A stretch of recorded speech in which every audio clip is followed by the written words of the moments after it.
Yes, I have played a detective who battles demons, but I've never been to a school in my life where the squirrel population has gone bananas. I mean, they're breaking in the dorm rooms, they're walking around campus. I think I saw some carrying books on their way to class. So I had to be here. I had to come. Even though I was afraid I might make a fool of myself. In fact, if you really want to know the truth, I had to come exactly because I might make a fool of myself. Now, what am I talking about? Here it is.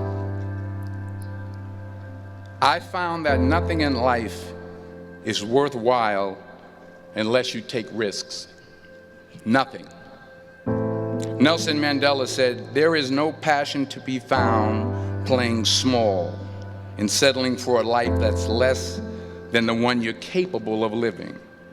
Now, I'm sure in your experiences in school and applying to college and picking your major and deciding what you want to do with life, I'm sure people have told you to make sure you have something to fall back on. Make sure you got something to fall back on, honey. But I never understood that concept, having something to fall back on. If I'm going to fall, I don't want to fall back on anything except my faith. I want to fall forward. I figure at least this way I'll see what I'm going to hit.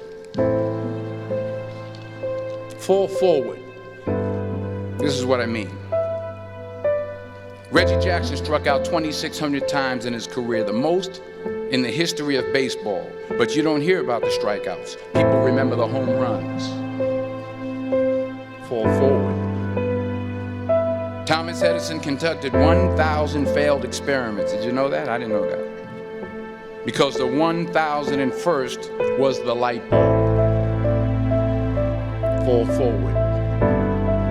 Every failed experiment is one step closer to success. You've got to take risks, and I'm sure you've probably heard that before, but I want to talk to you about why that's so important. I got 3 reasons, and you can pick up your iPhones. First, you will fail at some point in your life. Accept it. You will lose. You will embarrass yourself. You will suck at something. There's no doubt about it. And I know that's probably not a traditional message for a graduation ceremony, but hey, I'm telling you, embrace it, because it's inevitable. And I should know. In the acting business, you fail all the time. Early on in my career, I auditioned for a part in a Broadway musical. Perfect role for me, I thought, except for the fact that I can't sing. So I'm in the wings, I'm about to go on stage, but the guy in front of me, he's singing like Pavarotti. He's just, and he's just going on and on and on, and I'm just shrinking, I'm getting smaller and smaller. So they say, "Oh, thank you very much, and you'll be hearing from us." So I come out with my little sheet music, and it was Just My Imagination by the Temptations. That's what I came up with. So I hand it to the accompanist, and she looks at it and looks at me and looks out at the director and was like, So I start, I'm gonna sing. I'm like, it's just my imagination once again.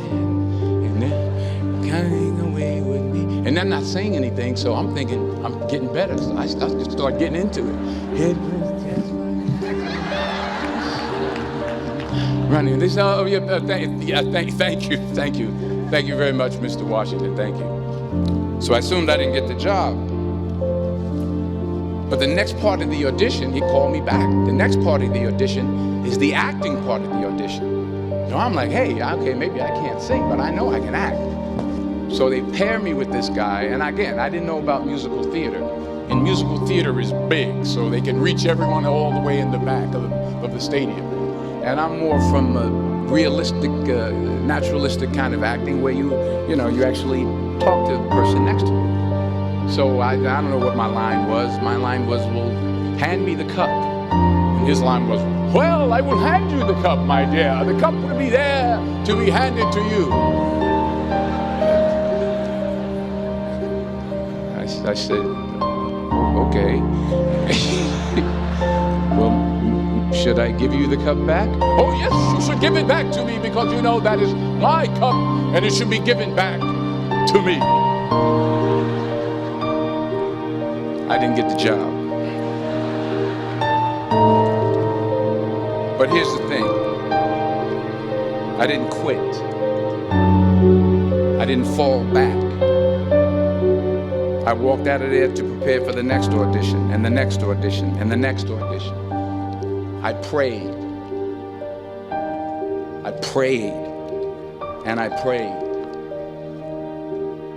But I continued to fail, and fail, and fail. But it didn't matter, because you know what? There's an old saying, you hang around the barbershop long enough, sooner or later you're going to get a haircut. So you will catch a break, and I did catch a break. Last year, I did a play called Fences on Broadway. Someone talked about it.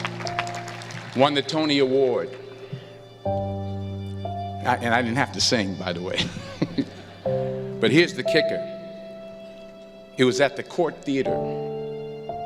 It was at the same theater that I failed that first audition 30 years prior.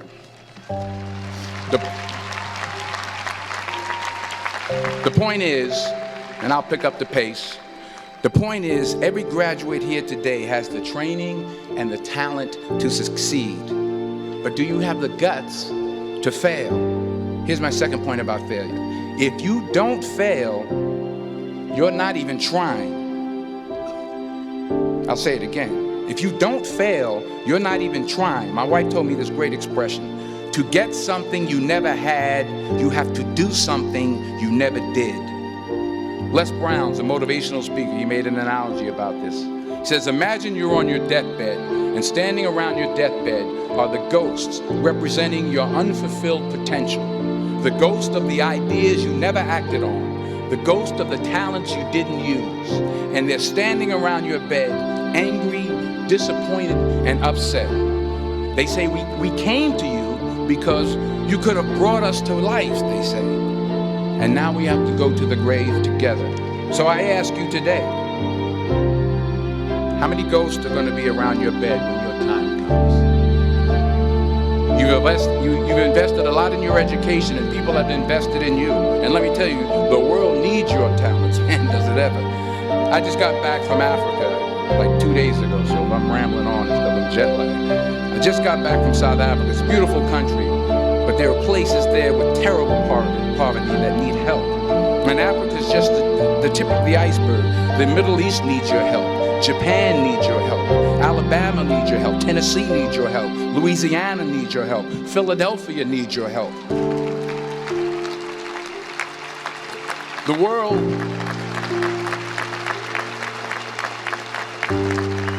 world needs a lot, and we need it from you. We really do. We need it from you young people. I mean, I'm not speaking for the rest of us up here, but I know I'm getting a little grayer. We need it from you, the young people, because remember this. So you got to get out there. You got to give it everything you got, whether it's your time, your talent, your prayers, or your treasures. Because remember this. You will never see a U-Haul behind a hearse.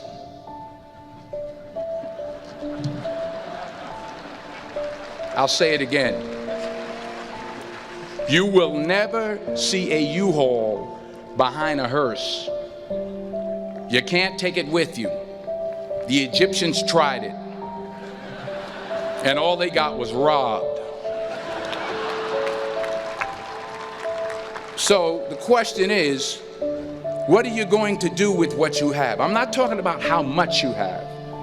Some of you are business majors. Some of you are theologians, nurses, sociologists. Some of you have money. Some of you have patience. Some of you have kindness. Some of you have love. Some of you have the gift of long suffering. Whatever it is, whatever your gift is, what are you going to do with what you have?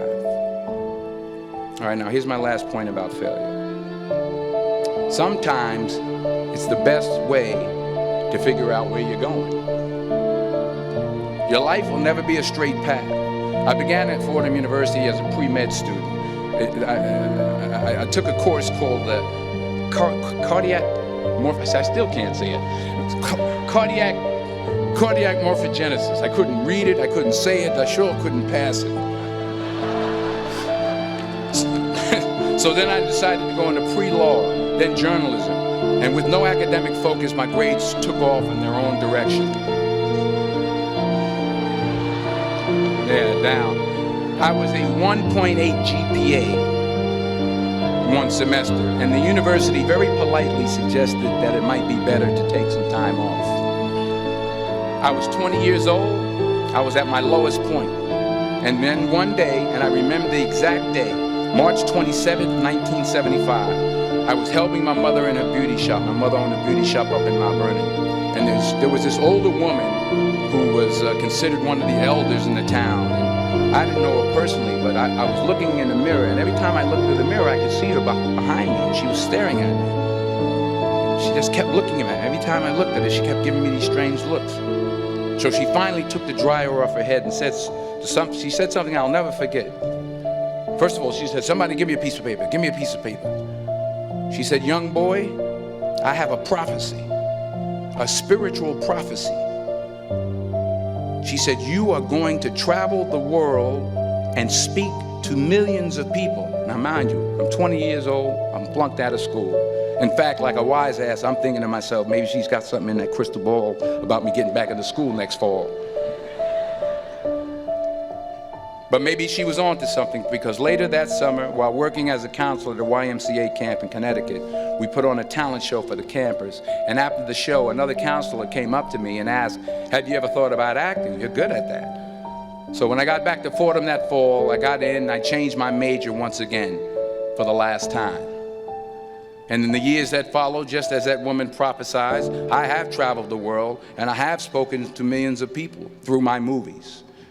Millions who up till this day couldn't see me, who up till this day I couldn't see while I was talking to them, and they couldn't see me, they could only see the movie. They couldn't see the real me. But I see you today, and I'm encouraged by what I see. And I'm strengthened by what I see. And I love what I see.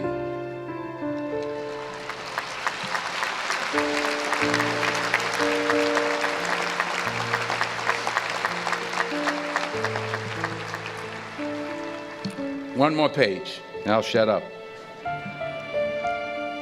Let me conclude with this one final point, and actually the president kind of brought it up. It has to do with the movie Philadelphia. She stole my material. Many years ago, I did this movie called Philadelphia. We filmed some of the scenes right here on campus. Philadelphia came out in 1993. Most of you were probably still in diapers. Some of the professors too. But that cracked me up. But it was a good movie. Rent it on, Netflix. It's a good movie. Rent it. I get 23 cents every time you rent it, please. Rent it. True. Parents up there, rent it. Netflix, please. Tell your friends too. It's about a man played by Tom Hanks who's fired from his law firm because he has AIDS. He wants to sue the firm, but no one's willing to represent him until a homophobic ambulance chaser lawyer, played by yours truly, takes on the case. In a way, if you watch the movie, you'll see everything I'm talking about today. You'll see what I mean about taking risk or being willing to fail. Because taking risk is not just about going for a job. It's also about knowing what you know and what you don't know. It's about being open to people and to ideas. In the course of the film, the character I play begins to take small steps, small risks. He very, very, very slowly begins to overcome his fears. And I feel ultimately his heart becomes flooded with love. And I can't think of a better message as we send you off today.